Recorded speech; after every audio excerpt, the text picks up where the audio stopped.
마음의 평온을 찾아 이 자리에 함께하신 여러분, 반갑습니다. 삶이라는 여정 속에서 우리는 수많은 파도를 만납니다. 때로는 잔잔한 물결에 미소 짓기도 하지만 거친 풍랑에 휩쓸려 방향을 잃고 헤매기도 합니다.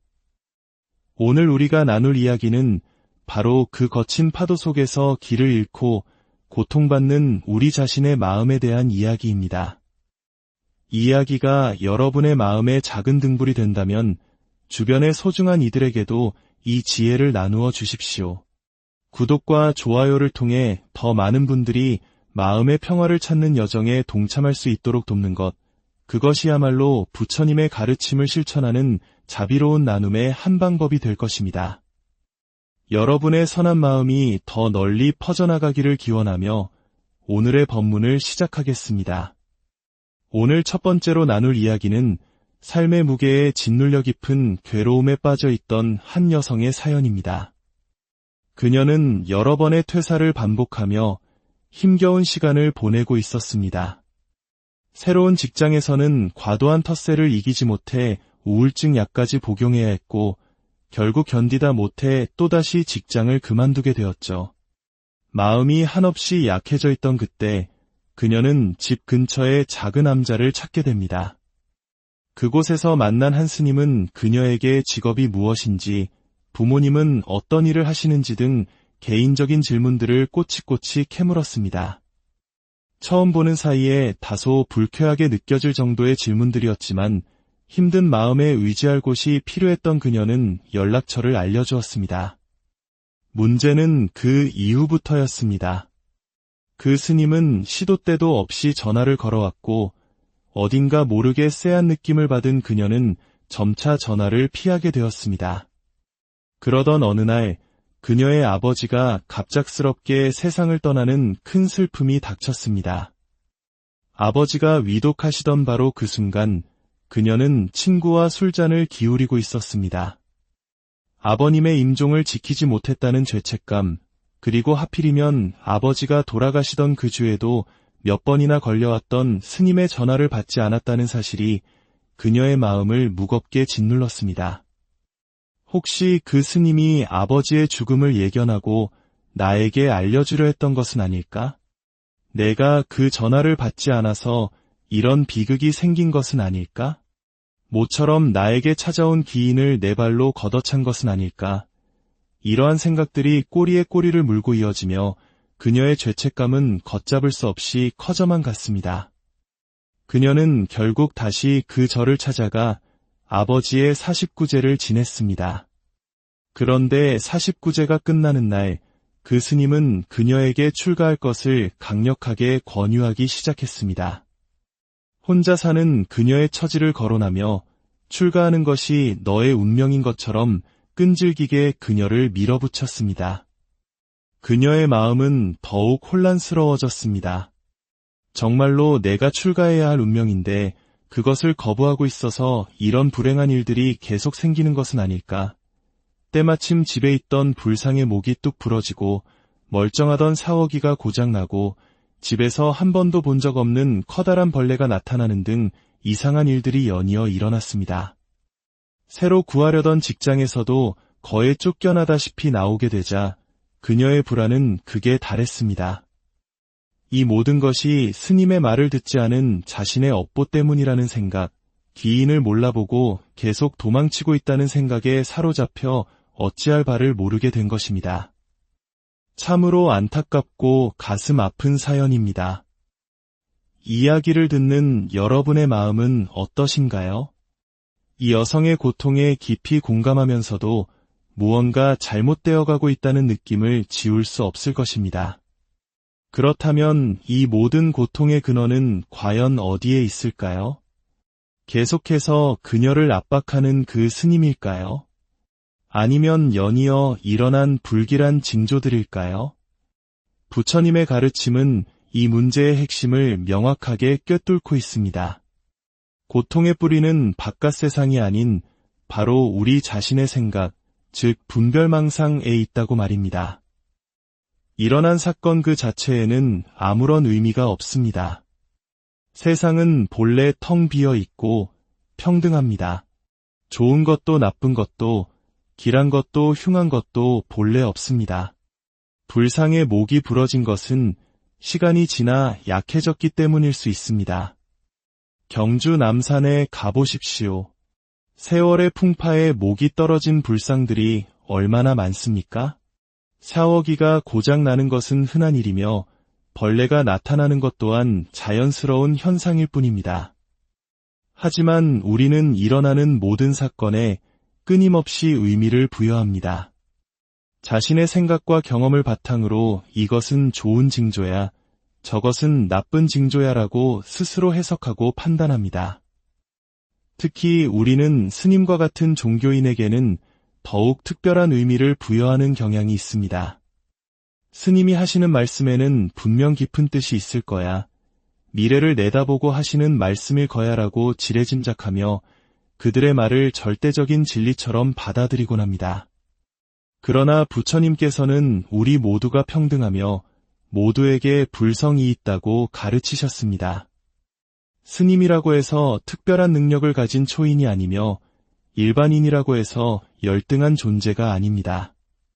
부처님께서는 열반에 드시기 전 제자들에게 마지막으로 남기신 유언에서 스님을 등불로 삼으라고 하지 않으셨습니다. 오직 자기 자신을 등불로 삼고 법을 등불로 삼으라고 하셨습니다.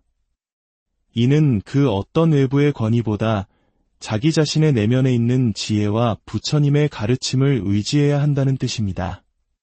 사연 속 여성의 고통은 그 스님의 말 한마디에서 시작된 것이 아닙니다.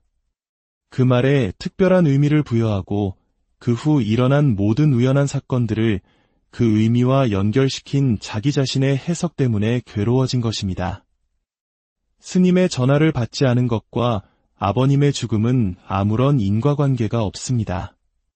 불상이 깨진 것과 출가를 하지 않은 것 역시 아무런 관련이 없습니다. 이 모든 것은 그녀의 마음속에서 만들어낸 허상, 즉 분별 망상일 뿐입니다. 우리는 사실에 깨어 있어야 합니다. 외부의 어떤 대상에 과도한 의미를 부여하고 그것에 휘둘리는 것은 마음 공부의 길이 아닙니다. 천하의 큰 스님이 와서 어떤 말을 하더라도 내면의 지혜로 비추어 보아 아닌 것은 아니라고 말할 수 있는 안목이 있어야 합니다.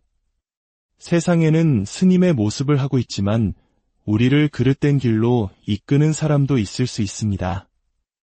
그렇기에 겉모습에 속지 않고 본질을 꿰뚫어 볼 수 있는 자신만의 지혜가 반드시 필요합니다.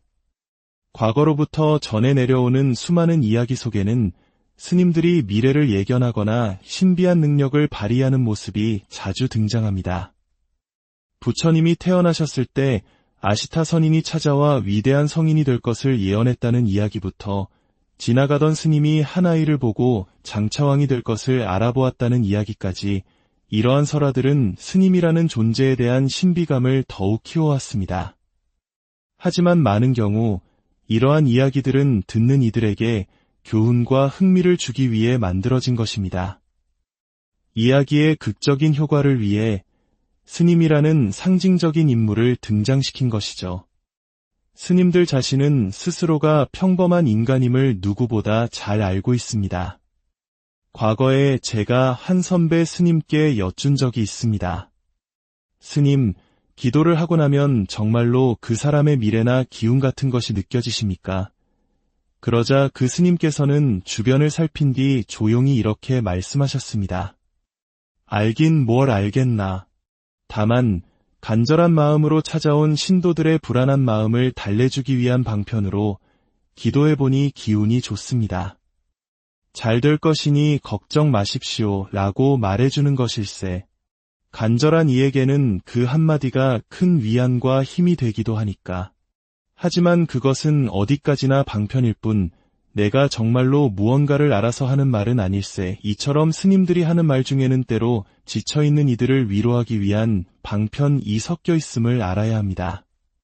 그 말을 고지곳대로 믿고 맹신해서는 안 됩니다.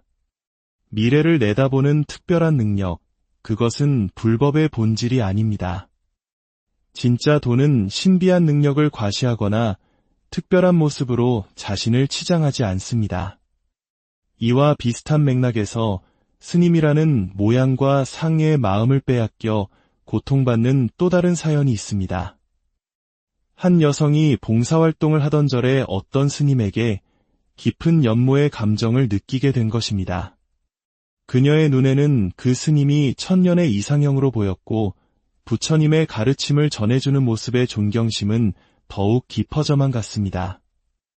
하지만 그녀는 스님을 향한 자신의 마음이 비정상적이라는 생각에 괴로워했습니다. 그녀가 좋아하게 된 그 스님은 그녀에게 이렇게 충고했습니다. 당신이 지금 절에 오는 것은 허하고 공허한 마음을 달래기 위해 잠시 위안을 얻으러 오는 것과 같습니다. 이는 근본적인 해결책이 될 수 없습니다. 이 또한 상해에 빠진 것입니다. 머리를 깎고 법복을 입은 모습, 사찰이라는 특별한 공간이 주는 분위기가 그 사람을 실제보다 더 대단하고 신비롭게 보이게 만드는 착각을 불러일으키는 것이죠.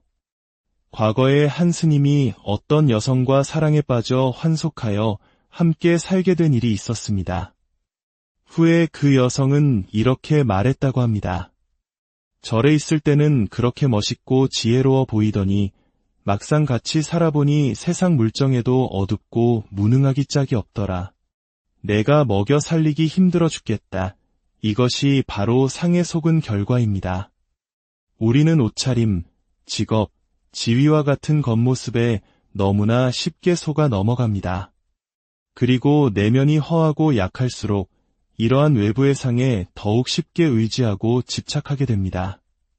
결국 이 모든 이야기들은 하나의 진실을 가리키고 있습니다. 우리를 괴롭히는 것은 외부의 그 어떤 사람이나 사건이 아니라는 것입니다. 우리를 옥죄는 감옥은 바로 우리 자신의 생각입니다. 내 바깥에 나를 괴롭힐 수 있는 사람은 이 세상에 아무도 없습니다. 오직 나의 생각만이 나를 괴롭힐 뿐입니다. 우리가 바라보는 이 세상, 우리가 옳다 그르다 판단하는 이 모든 현실은 사실 내 마음이 만들어낸 세상은 아닐까요? 갓난아기가 세상의 문제를 보며 괴로워하지 않듯 우리가 생각이라는 것을 일으키지 않을 때 세상은 본래 아무런 문제가 없습니다. 내가 그것을 문제라고 규정하기 전까지는 말이죠. 이 모든 분별망상의 뿌리를 뽑아내는 것이 바로 마음 공부입니다. 더 이상 생각에 끌려다니지 않고 생각의 주인이 되는 것입니다. 그렇다면 어떻게 해야 이 생각의 감옥에서 벗어날 수 있을까요? 그것은 바로 무언가를 얻으려는 노력을 멈추는 데서 시작됩니다. 우리는 깨달음이라는 거창한 목표를 세우고 그것을 향해 나아갑니다. 이런 신비한 체험을 해야 해, 이런 고귀한 의식 상태에 도달해야 해라며 스스로 깨달음의 상을 그려놓고 그것을 쫓아갑니다. 하지만 그것은 부처를 쫓아가는 것이 아니라 자기 생각으로 만들어 놓은 부처의 그림자를 쫓아가는 것일 뿐입니다. 진정한 깨달음은 무언가를 얻어서 이루어지는 것이 아닙니다. 오히려 내가 쫓고 있던 그 모든 것이 허상이었음을 깨닫고 그 추구하는 마음을 내려놓을 때 저절로 드러나는 것입니다. 더 이상 찾을 것이 없고 더 이상 가야 할 곳이 없음을 아는 것입니다. 지금 있는 이대로, 이 평범한 모습 그대로 완전하다는 것을 깨닫는 것입니다. 우리는 너무나 당연하고 평범해서 그동안 돌아보지 않았던 이것에 눈을 떠야 합니다. 특별한 체험이나 신비한 현상을 찾는 마음을 내려놓고 지금 이 순간의 생생한 현실을 있는 그대로 마주해야 합니다. 소리를 듣는 이것, 숨을 쉬는 이것, 보고 느끼는 이것, 애쓰지 않아도 저절로 드러나 있는 이것, 모양도 없고 빛깔도 없지만 없다고 할 수 없는 이 마음, 이것이 바로 우리의 본래 성품이며 우리 모두가 본래 부처임을 증명하는 것입니다. 이 마음자리에서는 선악도, 옳고 그름도, 해야 할 것과 하지 말아야 할 것도 없습니다. 마치 꿈속에서 일어나는 일들에 대해 시비를 가리는 것이 무의미한 것과 같습니다. 그렇기에 진정으로 이 자리에 눈을 뜬 사람은 세상의 온갖 모양과 규칙에 얽매이지 않고 자유자재할 수 있는 것입니다. 술을 마셔야 하는가, 말아야 하는가, 재물을 소유해도 되는가, 안 되는가, 이러한 모든 모양의 세계에 대한 질문들은 이 근본의 자리에서는 한낱 꿈과 같은 이야기가 됩니다. 물론 우리는 꿈과 같은 이 현실 속에서 인과의 법칙에 따라 살아갑니다. 선한 행동은 선한 결과를 낳고 악한 행동은 악한 결과를 낳습니다. 그렇기에 마음의 혼란을 줄이고 평온하게 공부하기 위해 계율을 지키고 선을 행하는 것은 분명 의미가 있습니다. 하지만 그것이 전부가 아님을 알아야 합니다. 모든 모양의 세계는 결국 허망하다는 진실을 꿰뚫어 보고 모양 이전의 텅 빈 근원으로 돌아올 때 우리는 비로소 진정한 자유를 얻을 수 있습니다. 절마다 49제를 지내는 방식이 다르고 기도하는 방법이 다른 것을 보며 혼란스러워할 필요가 없습니다. 관세음보살을 부르든 코카콜라를 부르든 그 이름과 모양은 중요하지 않습니다. 중요한 것은 그 모든 이름을 통해 돌아가고자 하는 본래의 마음자리입니다. 사랑하는 도반 여러분, 부디 자기 자신을 속이지 마십시오. 외부의 어떤 권위나 신비한 현상에 의지하려 하지 마십시오. 여러분을 구원할 수 있는 것은 오직 여러분 자신뿐입니다. 모든 분별과 판단, 해석의 늪에서 벗어나십시오. 일어나는 모든 현상을 그저 있는 그대로 바라보십시오. 그럴 때 우리는 비로소 생각의 노예에서 벗어나 마음의 주인으로 살아갈 수 있습니다. 여러분의 삶에서 일어나는 모든 일들은 좋고 나쁨이 없는 한 편의 영화와 같습니다. 여러분은 그 영화 속 배우가 아니라 그 모든 것을 비추고 있는 텅 비고 고요한 스크린 자체입니다. 오늘의 법문이 여러분 각자의 삶에서 얽힌 생각의 실타래를 푸는 작은 실마리가 되기를 바랍니다. 모든 분별과 판단을 내려놓고 지금 이 순간 고요히 존재하는 본래의 마음과 함께 하시길 기원합니다. 여러분의 모든 걸음마다 부처님의 자비와 지혜가 마음의 평온을 찾아 이 자리에 함께하신 여러분, 반갑습니다. 삶이라는 여정 속에서 우리는 수많은 파도를 만납니다. 때로는 잔잔한 물결에 미소 짓기도 하지만 거친 풍랑에 휩쓸려 방향을 잃고 헤매기도 합니다. 오늘 우리가 나눌 이야기는 바로 그 거친 파도 속에서 길을 잃고 고통받는 우리 자신의 마음에 대한 이야기입니다. 이 이야기가 여러분의 마음에 작은 등불이 된다면 주변의 소중한 이들에게도 이 지혜를 나누어 주십시오. 구독과 좋아요를 통해 더 많은 분들이 마음의 평화를 찾는 여정에 동참할 수 있도록 돕는 것, 그것이야말로 부처님의 가르침을 실천하는 자비로운 나눔의 한 방법이 될 것입니다. 여러분의 선한 마음이 더 널리 퍼져나가기를 기원하며 오늘의 법문을 시작하겠습니다. 오늘 첫 번째로 나눌 이야기는 삶의 무게에 짓눌려 깊은 괴로움에 빠져 있던 한 여성의 사연입니다. 그녀는 여러 번의 퇴사를 반복하며 힘겨운 시간을 보내고 있었습니다. 새로운 직장에서는 과도한 텃세를 이기지 못해 우울증 약까지 복용해야 했고 결국 견디다 못해 또다시 직장을 그만두게 되었죠. 마음이 한없이 약해져 있던 그때 그녀는 집 근처의 작은 암자를 찾게 됩니다. 그곳에서 만난 한 스님은 그녀에게 직업이 무엇인지, 부모님은 어떤 일을 하시는지 등 개인적인 질문들을 꼬치꼬치 캐물었습니다. 처음 보는 사이에 다소 불쾌하게 느껴질 정도의 질문들이었지만 힘든 마음에 의지할 곳이 필요했던 그녀는 연락처를 알려주었습니다. 문제는 그 이후부터였습니다. 그 스님은 시도 때도 없이 전화를 걸어왔고 어딘가 모르게 쎄한 느낌을 받은 그녀는 점차 전화를 피하게 되었습니다. 그러던 어느 날 그녀의 아버지가 갑작스럽게 세상을 떠나는 큰 슬픔이 닥쳤습니다. 아버지가 위독하시던 바로 그 순간 그녀는 친구와 술잔을 기울이고 있었습니다. 아버님의 임종을 지키지 못했다는 죄책감, 그리고 하필이면 아버지가 돌아가시던 그 주에도 몇 번이나 걸려왔던 스님의 전화를 받지 않았다는 사실이 그녀의 마음을 무겁게 짓눌렀습니다. 혹시 그 스님이 아버지의 죽음을 예견하고 나에게 알려주려 했던 것은 아닐까? 내가 그 전화를 받지 않아서 이런 비극이 생긴 것은 아닐까? 모처럼 나에게 찾아온 기인을 내 발로 걷어찬 것은 아닐까? 이러한 생각들이 꼬리에 꼬리를 물고 이어지며 그녀의 죄책감은 걷잡을 수 없이 커져만 갔습니다. 그녀는 결국 다시 그 절을 찾아가 아버지의 49제를 지냈습니다. 그런데 49제가 끝나는 날, 그 스님은 그녀에게 출가할 것을 강력하게 권유하기 시작했습니다.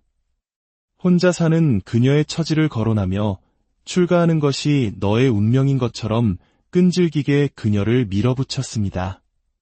그녀의 마음은 더욱 혼란스러워졌습니다. 정말로 내가 출가해야 할 운명인데 그것을 거부하고 있어서 이런 불행한 일들이 계속 생기는 것은 아닐까? 때마침 집에 있던 불상의 목이 뚝 부러지고 멀쩡하던 샤워기가 고장나고 집에서 한 번도 본 적 없는 커다란 벌레가 나타나는 등 이상한 일들이 연이어 일어났습니다. 새로 구하려던 직장에서도 거에 쫓겨나다시피 나오게 되자 그녀의 불안은 극에 달했습니다. 이 모든 것이 스님의 말을 듣지 않은 자신의 업보 때문이라는 생각, 기인을 몰라보고 계속 도망치고 있다는 생각에 사로잡혀 어찌할 바를 모르게 된 것입니다. 참으로 안타깝고 가슴 아픈 사연입니다. 이야기를 듣는 여러분의 마음은 어떠신가요? 이 여성의 고통에 깊이 공감하면서도 무언가 잘못되어 가고 있다는 느낌을 지울 수 없을 것입니다. 그렇다면 이 모든 고통의 근원은 과연 어디에 있을까요? 계속해서 그녀를 압박하는 그 스님일까요? 아니면 연이어 일어난 불길한 징조들일까요? 부처님의 가르침은 이 문제의 핵심을 명확하게 꿰뚫고 있습니다. 고통의 뿌리는 바깥 세상이 아닌 바로 우리 자신의 생각, 즉 분별망상에 있다고 말입니다. 일어난 사건 그 자체에는 아무런 의미가 없습니다. 세상은 본래 텅 비어 있고 평등합니다. 좋은 것도 나쁜 것도 길한 것도 흉한 것도 본래 없습니다. 불상의 목이 부러진 것은 시간이 지나 약해졌기 때문일 수 있습니다. 경주 남산에 가보십시오. 세월의 풍파에 목이 떨어진 불상들이 얼마나 많습니까? 샤워기가 고장나는 것은 흔한 일이며 벌레가 나타나는 것 또한 자연스러운 현상일 뿐입니다. 하지만 우리는 일어나는 모든 사건에 끊임없이 의미를 부여합니다. 자신의 생각과 경험을 바탕으로 이것은 좋은 징조야, 저것은 나쁜 징조야라고 스스로 해석하고 판단합니다. 특히 우리는 스님과 같은 종교인에게는 더욱 특별한 의미를 부여하는 경향이 있습니다. 스님이 하시는 말씀에는 분명 깊은 뜻이 있을 거야, 미래를 내다보고 하시는 말씀일 거야라고 지레짐작하며 그들의 말을 절대적인 진리처럼 받아들이곤 합니다. 그러나 부처님께서는 우리 모두가 평등하며 모두에게 불성이 있다고 가르치셨습니다. 스님이라고 해서 특별한 능력을 가진 초인이 아니며 일반인이라고 해서 열등한 존재가 아닙니다. 부처님께서는 열반에 드시기 전 제자들에게 마지막으로 남기신 유언에서 스님을 등불로 삼으라고 하지 않으셨습니다. 오직 자기 자신을 등불로 삼고 법을 등불로 삼으라고 하셨습니다. 이는 그 어떤 외부의 권위보다 자기 자신의 내면에 있는 지혜와 부처님의 가르침을 의지해야 한다는 뜻입니다. 사연 속 여성의 고통은 그 스님의 말 한마디에서 시작된 것이 아닙니다. 그 말에 특별한 의미를 부여하고 그 후 일어난 모든 우연한 사건들을 그 의미와 연결시킨 자기 자신의 해석 때문에 괴로워진 것입니다. 스님의 전화를 받지 않은 것과 아버님의 죽음은 아무런 인과관계가 없습니다. 불상이 깨진 것과 출가를 하지 않은 것 역시 아무런 관련이 없습니다. 이 모든 것은 그녀의 마음 속에서 만들어낸 허상, 즉 분별 망상일 뿐입니다. 우리는 사실에 깨어 있어야 합니다. 외부의 어떤 대상에 과도한 의미를 부여하고 그것에 휘둘리는 것은 마음 공부의 길이 아닙니다. 천하의 큰 스님이 와서 어떤 말을 하더라도 내면의 지혜로 비추어 보아 아닌 것은 아니라고 말할 수 있는 안목이 있어야 합니다. 세상에는 스님의 모습을 하고 있지만 우리를 그릇된 길로 이끄는 사람도 있을 수 있습니다. 그렇기에 겉모습에 속지 않고 본질을 꿰뚫어 볼 수 있는 자신만의 지혜가 반드시 필요합니다. 과거로부터 전해 내려오는 수많은 이야기 속에는 스님들이 미래를 예견하거나 신비한 능력을 발휘하는 모습이 자주 등장합니다. 부처님이 태어나셨을 때 아시타 선인이 찾아와 위대한 성인이 될 것을 예언했다는 이야기부터 지나가던 스님이 한 아이를 보고 장차왕이 될 것을 알아보았다는 이야기까지 이러한 설화들은 스님이라는 존재에 대한 신비감을 더욱 키워왔습니다. 하지만 많은 경우 이러한 이야기들은 듣는 이들에게 교훈과 흥미를 주기 위해 만들어진 것입니다. 이야기의 극적인 효과를 위해 스님이라는 상징적인 인물을 등장시킨 것이죠. 스님들 자신은 스스로가 평범한 인간임을 누구보다 잘 알고 있습니다. 과거에 제가 한 선배 스님께 여쭌 적이 있습니다. 스님, 기도를 하고 나면 정말로 그 사람의 미래나 기운 같은 것이 느껴지십니까? 그러자 그 스님께서는 주변을 살핀 뒤 조용히 이렇게 말씀하셨습니다. 알긴 뭘 알겠나. 다만 간절한 마음으로 찾아온 신도들의 불안한 마음을 달래주기 위한 방편으로 기도해보니 기운이 좋습니다. 잘 될 것이니 걱정 마십시오 라고 말해주는 것일세. 간절한 이에게는 그 한마디가 큰 위안과 힘이 되기도 하니까. 하지만 그것은 어디까지나 방편일 뿐 내가 정말로 무언가를 알아서 하는 말은 아닐세. 이처럼 스님들이 하는 말 중에는 때로 지쳐있는 이들을 위로하기 위한 방편이 섞여 있음을 알아야 합니다. 그 말을 고지곳대로 믿고 맹신해서는 안 됩니다. 미래를 내다보는 특별한 능력, 그것은 불법의 본질이 아닙니다. 진짜 도는 신비한 능력을 과시하거나 특별한 모습으로 자신을 치장하지 않습니다. 이와 비슷한 맥락에서 스님이라는 모양과 상의 마음을 빼앗겨 고통받는 또 다른 사연이 있습니다. 한 여성이 봉사활동을 하던 절에 어떤 스님에게 깊은 연모의 감정을 느끼게 된 것입니다. 그녀의 눈에는 그 스님이 천년의 이상형으로 보였고 부처님의 가르침을 전해주는 모습의 존경심은 더욱 깊어져만 갔습니다. 하지만 그녀는 스님을 향한 자신의 마음이 비정상적이라는 생각에 괴로워했습니다. 그녀가 좋아하게 된 그 스님은 그녀에게 이렇게 충고했습니다. 당신이 지금 절에 오는 것은 허하고 공허한 마음을 달래기 위해 잠시 위안을 얻으러 오는 것과 같습니다. 이는 근본적인 해결책이 될 수 없습니다. 이 또한 상에 빠진 것입니다.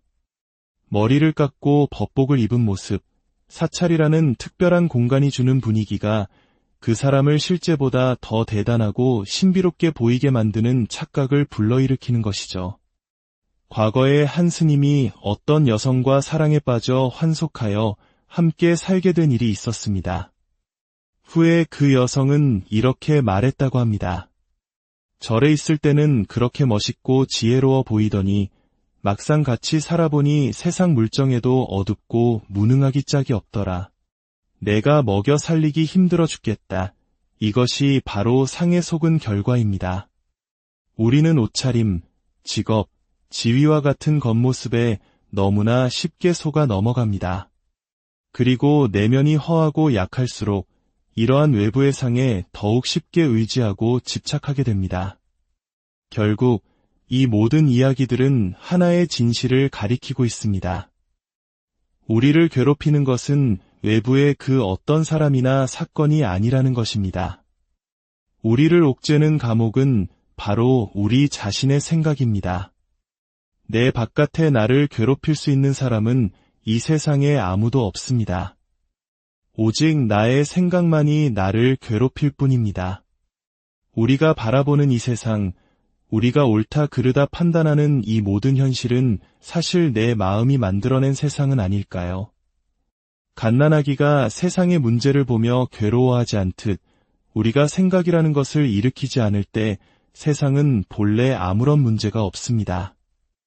내가 그것을 문제라고 규정하기 전까지는 말이죠. 이 모든 분별망상의 뿌리를 뽑아내는 것이 바로 마음 공부입니다. 더 이상 생각에 끌려다니지 않고 생각의 주인이 되는 것입니다. 그렇다면 어떻게 해야 이 생각의 감옥에서 벗어날 수 있을까요? 그것은 바로 무언가를 얻으려는 노력을 멈추는 데서 시작됩니다. 우리는 깨달음이라는 거창한 목표를 세우고 그것을 향해 나아갑니다. 이런 신비한 체험을 해야 해, 이런 고귀한 의식 상태에 도달해야 해라며 스스로 깨달음의 상을 그려놓고 그것을 쫓아갑니다. 하지만 그것은 부처를 쫓아가는 것이 아니라 자기 생각으로 만들어 놓은 부처의 그림자를 쫓아가는 것일 뿐입니다. 진정한 깨달음은 무언가를 얻어서 이루어지는 것이 아닙니다. 오히려 내가 쫓고 있던 그 모든 것이 허상이었음을 깨닫고 그 추구하는 마음을 내려놓을 때 저절로 드러나는 것입니다.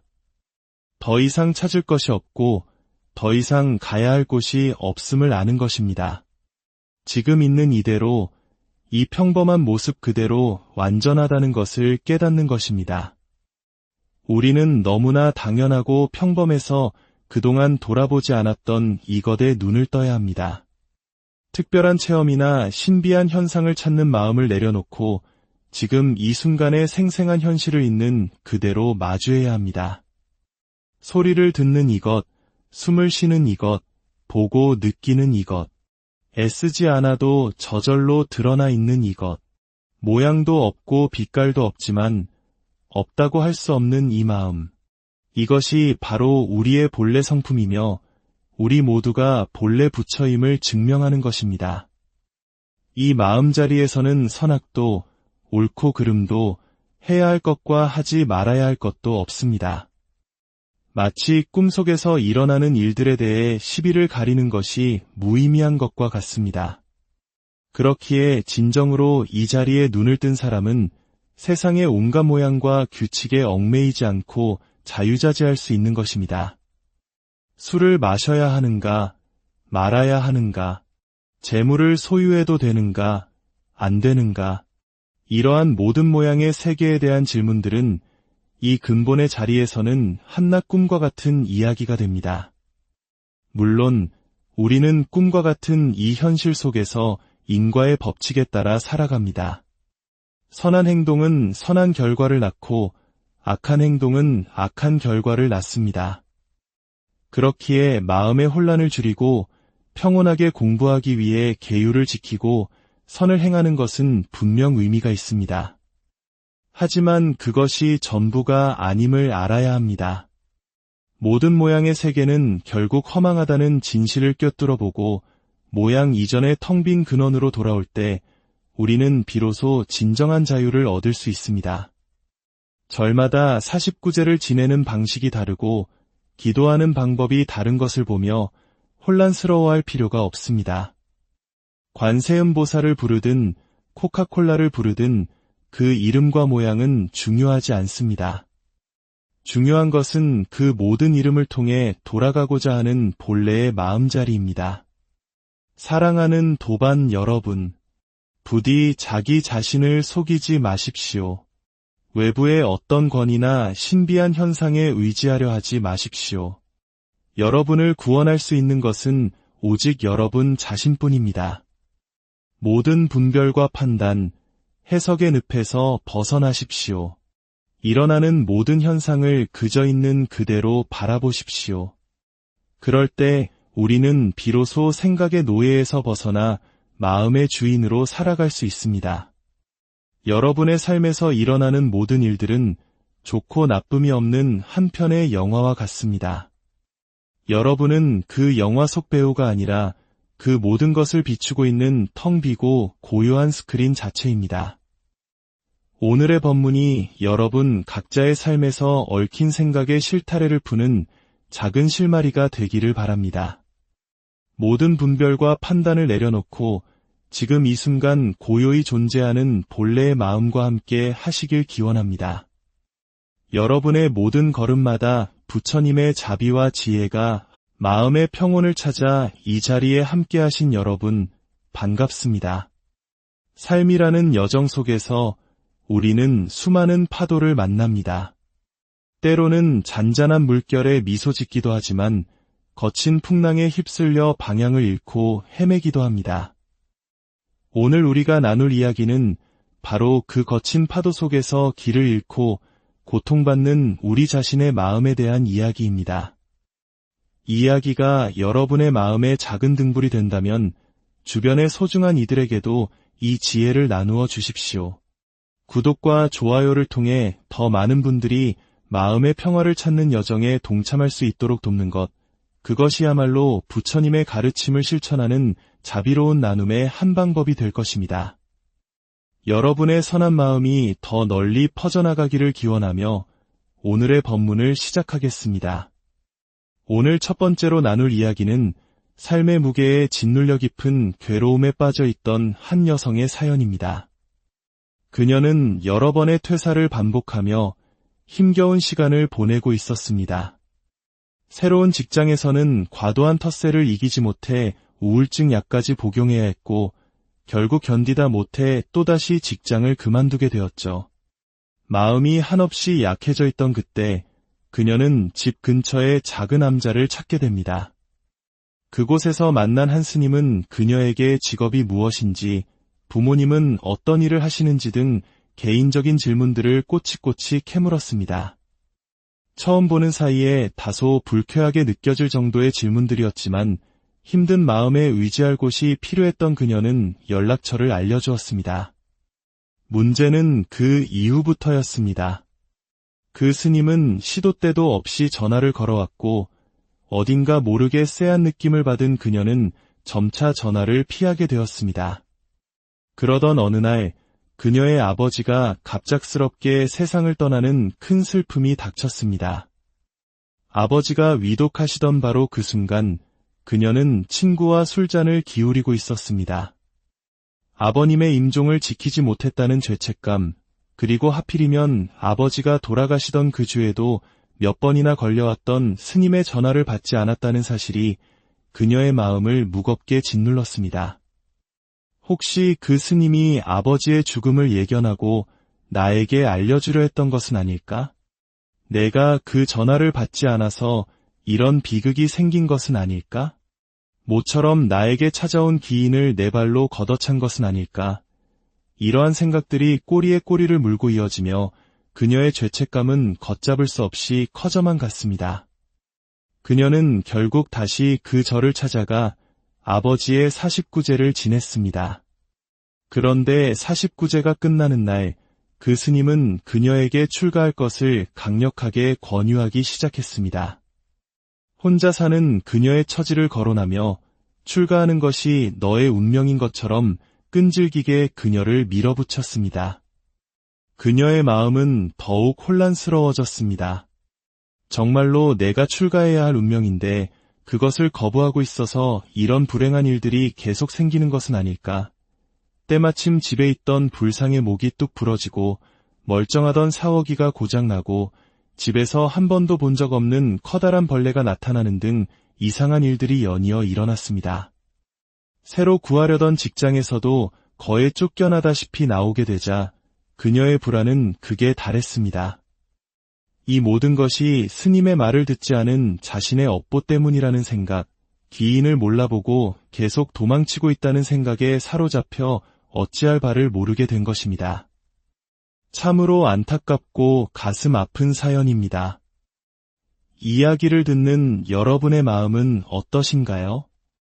이 여성의 고통에 깊이 공감하면서도 무언가 잘못되어 가고 있다는 느낌을 지울 수 없을 것입니다.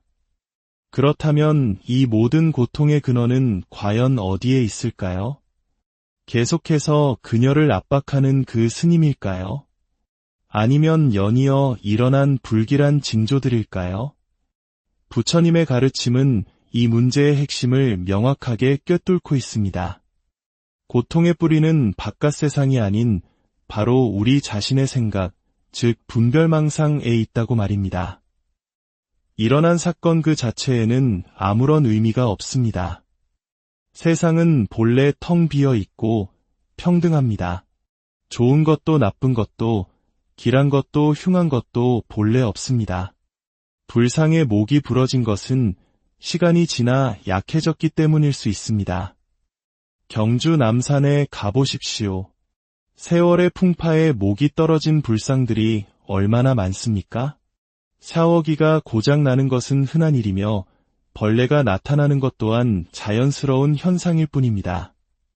하지만 우리는 일어나는 모든 사건에 끊임없이 의미를 부여합니다. 자신의 생각과 경험을 바탕으로 이것은 좋은 징조야, 저것은 나쁜 징조야라고 스스로 해석하고 판단합니다. 특히 우리는 스님과 같은 종교인에게는 더욱 특별한 의미를 부여하는 경향이 있습니다.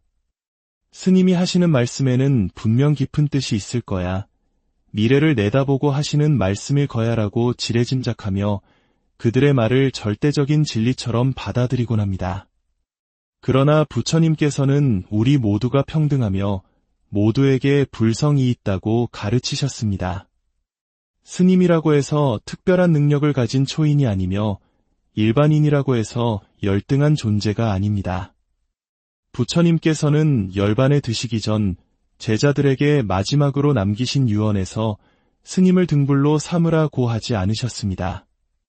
오직 자기 자신을 등불로 삼고 법을 등불로 삼으라고 하셨습니다. 이는 그 어떤 외부의 권위보다 자기 자신의 내면에 있는 지혜와 부처님의 가르침을 의지해야 한다는 뜻입니다. 사연 속 여성의 고통은 그 스님의 말 한마디에서 시작된 것이 아닙니다. 그 말에 특별한 의미를 부여하고 그 후 일어난 모든 우연한 사건들을 그 의미와 연결시킨 자기 자신의 해석 때문에 괴로워진 것입니다. 스님의 전화를 받지 않은 것과 아버님의 죽음은 아무런 인과관계가 없습니다. 불상이 깨진 것과 출가를 하지 않은 것 역시 아무런 관련이 없습니다. 이 모든 것은 그녀의 마음 속에서 만들어낸 허상, 즉 분별 망상일 뿐입니다. 우리는 사실에 깨어 있어야 합니다. 외부의 어떤 대상에 과도한 의미를 부여하고 그것에 휘둘리는 것은 마음 공부의 길이 아닙니다.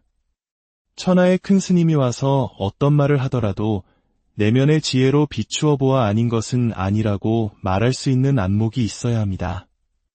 세상에는 스님의 모습을 하고 있지만 우리를 그릇된 길로 이끄는 사람도 있을 수 있습니다.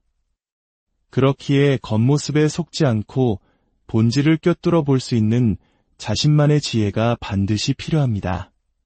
과거로부터 전해 내려오는 수많은 이야기 속에는 스님들이 미래를 예견하거나 신비한 능력을 발휘하는 모습이 자주 등장합니다. 부처님이 태어나셨을 때 아시타 선인이 찾아와 위대한 성인이 될 것을 예언했다는 이야기부터 지나가던 스님이 한 아이를 보고 장차왕이 될 것을 알아보았다는 이야기까지 이러한 설화들은 스님이라는 존재에 대한 신비감을 더욱 키워왔습니다. 하지만 많은 경우 이러한 이야기들은 듣는 이들에게 교훈과 흥미를 주기 위해 만들어진 것입니다. 이야기의 극적인 효과를 위해 스님이라는 상징적인 인물을 등장시킨 것이죠. 스님들 자신은 스스로가 평범한 인간임을 누구보다 잘 알고 있습니다. 과거에 제가 한 선배 스님께 여쭌 적이 있습니다.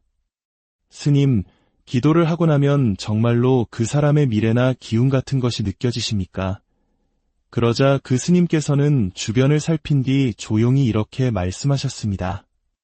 알긴 뭘 알겠나. 다만 간절한 마음으로 찾아온 신도들의 불안한 마음을 달래주기 위한 방편으로 기도해보니 기운이 좋습니다. 잘 될 것이니 걱정 마십시오 라고 말해주는 것일세. 간절한 이에게는 그 한마디가 큰 위안과 힘이 되기도 하니까. 하지만 그것은 어디까지나 방편일 뿐 내가 정말로 무언가를 알아서 하는 말은 아닐세. 이처럼 스님들이 하는 말 중에는 때로 지쳐있는 이들을 위로하기 위한 방편이 섞여 있음을 알아야 합니다. 그 말을 고지곳대로 믿고 맹신해서는 안 됩니다. 미래를 내다보는 특별한 능력, 그것은 불법의 본질이 아닙니다. 진짜 도는 신비한 능력을 과시하거나 특별한 모습으로 자신을 치장하지 않습니다. 이와 비슷한 맥락에서 스님이라는 모양과 상의 마음을 빼앗겨 고통받는 또 다른 사연이 있습니다. 한 여성이 봉사활동을 하던 절에 어떤 스님에게 깊은 연모의 감정을 느끼게 된 것입니다. 그녀의 눈에는 그 스님이 천년의 이상형으로 보였고 부처님의 가르침을 전해주는 모습의 존경심은 더욱 깊어져만 갔습니다. 하지만 그녀는 스님을 향한 자신의 마음이 비정상적이라는 생각에 괴로워했습니다. 그녀가 좋아하게 된 그 스님은 그녀에게 이렇게 충고했습니다. 당신이 지금 절에 오는 것은 허하고 공허한 마음을 달래기 위해 잠시 위안을 얻으러 오는 것과 같습니다. 이는 근본적인 해결책이 될 수 없습니다. 이 또한 상해에 빠진 것입니다. 머리를 깎고 법복을 입은 모습, 사찰이라는 특별한 공간이 주는 분위기가 그 사람을 실제보다 더 대단하고 신비롭게 보이게 만드는 착각을 불러일으키는 것이죠. 과거에 한 스님이 어떤 여성과 사랑에 빠져 환속하여 함께 살게 된 일이 있었습니다. 후에 그 여성은 이렇게 말했다고 합니다. 절에 있을 때는 그렇게 멋있고 지혜로워 보이더니 막상 같이 살아보니 세상 물정에도 어둡고 무능하기 짝이 없더라. 내가 먹여 살리기 힘들어 죽겠다. 이것이 바로 상에 속은 결과입니다. 우리는 옷차림, 직업, 지위와 같은 겉모습에 너무나 쉽게 속아 넘어갑니다.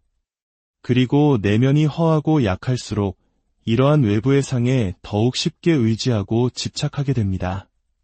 결국 이 모든 이야기들은 하나의 진실을 가리키고 있습니다. 우리를 괴롭히는 것은 외부의 그 어떤 사람이나 사건이 아니라는 것입니다.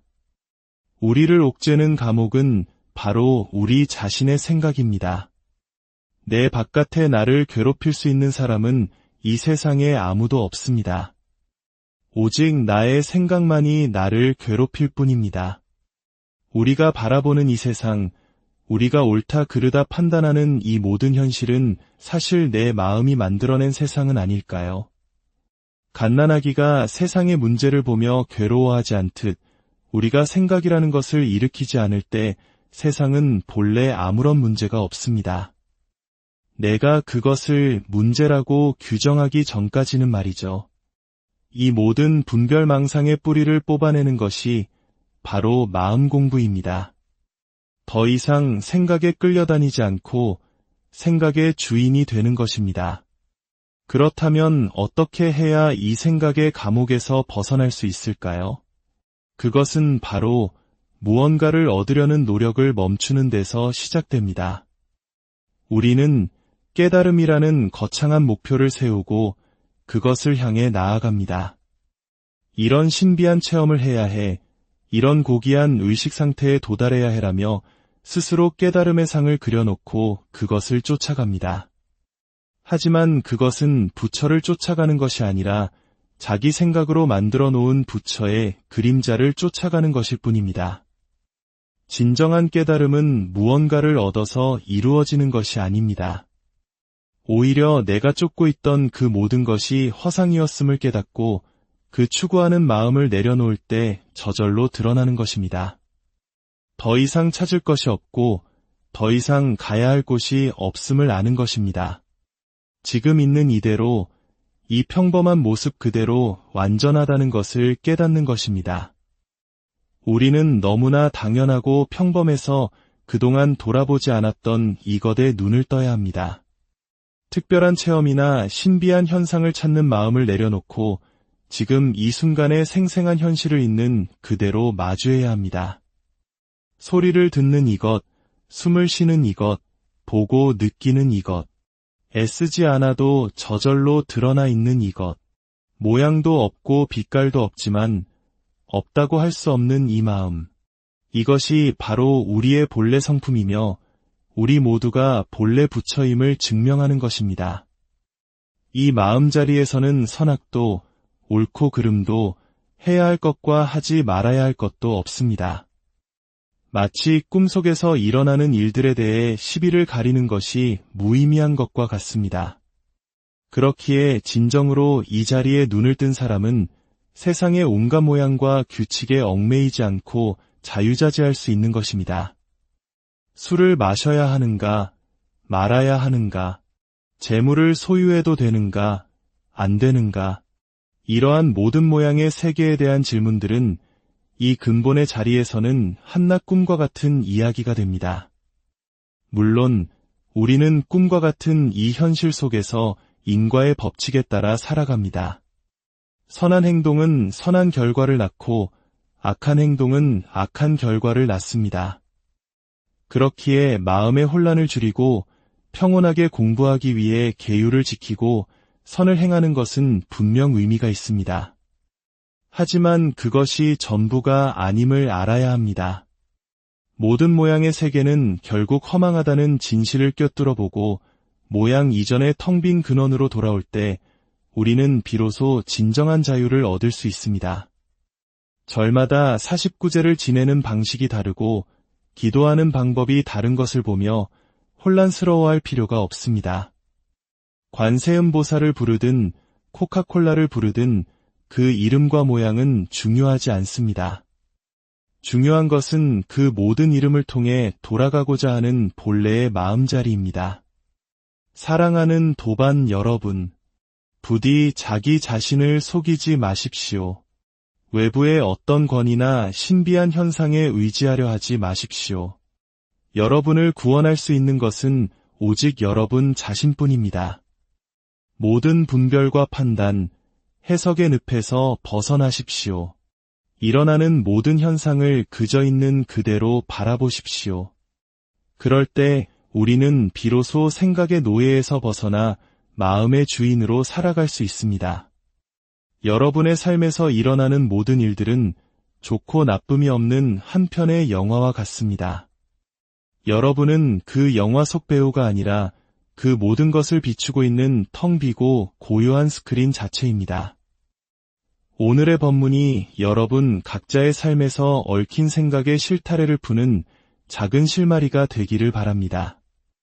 모든 분별과 판단을 내려놓고 지금 이 순간 고요히 존재하는 본래의 마음과 함께 하시길 기원합니다. 여러분의 모든 걸음마다 부처님의 자비와 지혜가 마음의 평온을 찾아 이 자리에 함께하신 여러분, 반갑습니다. 삶이라는 여정 속에서 우리는 수많은 파도를 만납니다. 때로는 잔잔한 물결에 미소 짓기도 하지만 거친 풍랑에 휩쓸려 방향을 잃고 헤매기도 합니다. 오늘 우리가 나눌 이야기는 바로 그 거친 파도 속에서 길을 잃고 고통받는 우리 자신의 마음에 대한 이야기입니다. 이 이야기가 여러분의 마음에 작은 등불이 된다면 주변의 소중한 이들에게도 이 지혜를 나누어 주십시오. 구독과 좋아요를 통해 더 많은 분들이 마음의 평화를 찾는 여정에 동참할 수 있도록 돕는 것, 그것이야말로 부처님의 가르침을 실천하는 자비로운 나눔의 한 방법이 될 것입니다. 여러분의 선한 마음이 더 널리 퍼져나가기를 기원하며 오늘의 법문을 시작하겠습니다. 오늘 첫 번째로 나눌 이야기는 삶의 무게에 짓눌려 깊은 괴로움에 빠져 있던 한 여성의 사연입니다. 그녀는 여러 번의 퇴사를 반복하며 힘겨운 시간을 보내고 있었습니다. 새로운 직장에서는 과도한 텃세를 이기지 못해 우울증 약까지 복용해야 했고 결국 견디다 못해 또다시 직장을 그만두게 되었죠. 마음이 한없이 약해져 있던 그때 그녀는 집 근처의 작은 암자를 찾게 됩니다. 그곳에서 만난 한 스님은 그녀에게 직업이 무엇인지, 부모님은 어떤 일을 하시는지 등 개인적인 질문들을 꼬치꼬치 캐물었습니다. 처음 보는 사이에 다소 불쾌하게 느껴질 정도의 질문들이었지만 힘든 마음에 의지할 곳이 필요했던 그녀는 연락처를 알려주었습니다. 문제는 그 이후부터였습니다. 그 스님은 시도 때도 없이 전화를 걸어왔고 어딘가 모르게 쎄한 느낌을 받은 그녀는 점차 전화를 피하게 되었습니다. 그러던 어느 날 그녀의 아버지가 갑작스럽게 세상을 떠나는 큰 슬픔이 닥쳤습니다. 아버지가 위독하시던 바로 그 순간 그녀는 친구와 술잔을 기울이고 있었습니다. 아버님의 임종을 지키지 못했다는 죄책감, 그리고 하필이면 아버지가 돌아가시던 그 주에도 몇 번이나 걸려왔던 스님의 전화를 받지 않았다는 사실이 그녀의 마음을 무겁게 짓눌렀습니다. 혹시 그 스님이 아버지의 죽음을 예견하고 나에게 알려주려 했던 것은 아닐까? 내가 그 전화를 받지 않아서 이런 비극이 생긴 것은 아닐까? 모처럼 나에게 찾아온 기인을 내 발로 걷어찬 것은 아닐까? 이러한 생각들이 꼬리에 꼬리를 물고 이어지며 그녀의 죄책감은 걷잡을 수 없이 커져만 갔습니다. 그녀는 결국 다시 그 절을 찾아가 아버지의 49제를 지냈습니다. 그런데 49제가 끝나는 날, 그 스님은 그녀에게 출가할 것을 강력하게 권유하기 시작했습니다. 혼자 사는 그녀의 처지를 거론하며 출가하는 것이 너의 운명인 것처럼 끈질기게 그녀를 밀어붙였습니다. 그녀의 마음은 더욱 혼란스러워졌습니다. 정말로 내가 출가해야 할 운명인데 그것을 거부하고 있어서 이런 불행한 일들이 계속 생기는 것은 아닐까? 때마침 집에 있던 불상의 목이 뚝 부러지고 멀쩡하던 샤워기가 고장나고 집에서 한 번도 본 적 없는 커다란 벌레가 나타나는 등 이상한 일들이 연이어 일어났습니다. 새로 구하려던 직장에서도 거의 쫓겨나다시피 나오게 되자 그녀의 불안은 극에 달했습니다. 이 모든 것이 스님의 말을 듣지 않은 자신의 업보 때문이라는 생각, 기인을 몰라보고 계속 도망치고 있다는 생각에 사로잡혀 어찌할 바를 모르게 된 것입니다. 참으로 안타깝고 가슴 아픈 사연입니다.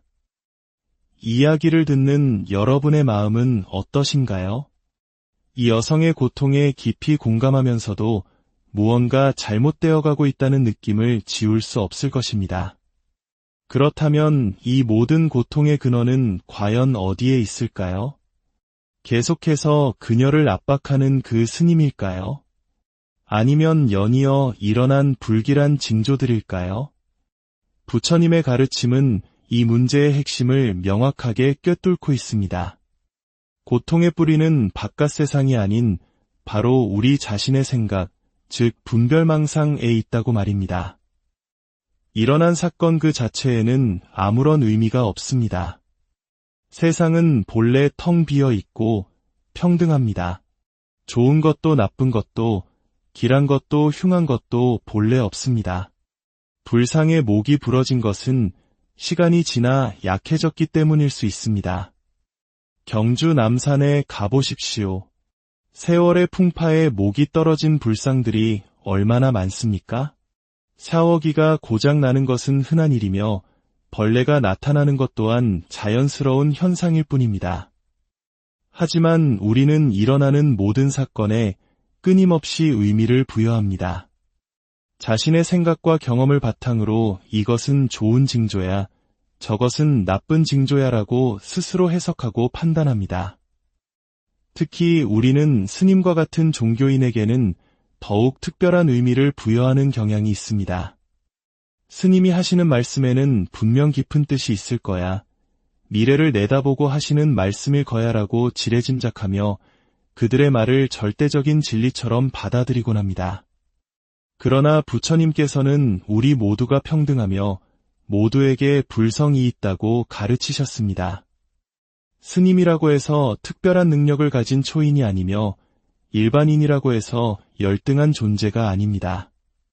부처님께서는 열반에 드시기 전 제자들에게 마지막으로 남기신 유언에서 스님을 등불로 삼으라고 하지 않으셨습니다. 오직 자기 자신을 등불로 삼고 법을 등불로 삼으라고 하셨습니다. 이는 그 어떤 외부의 권위보다 자기 자신의 내면에 있는 지혜와 부처님의 가르침을 의지해야 한다는 뜻입니다. 사연 속 여성의 고통은 그 스님의 말 한마디에서 시작된 것이 아닙니다. 그 말에 특별한 의미를 부여하고 그 후 일어난 모든 우연한 사건들을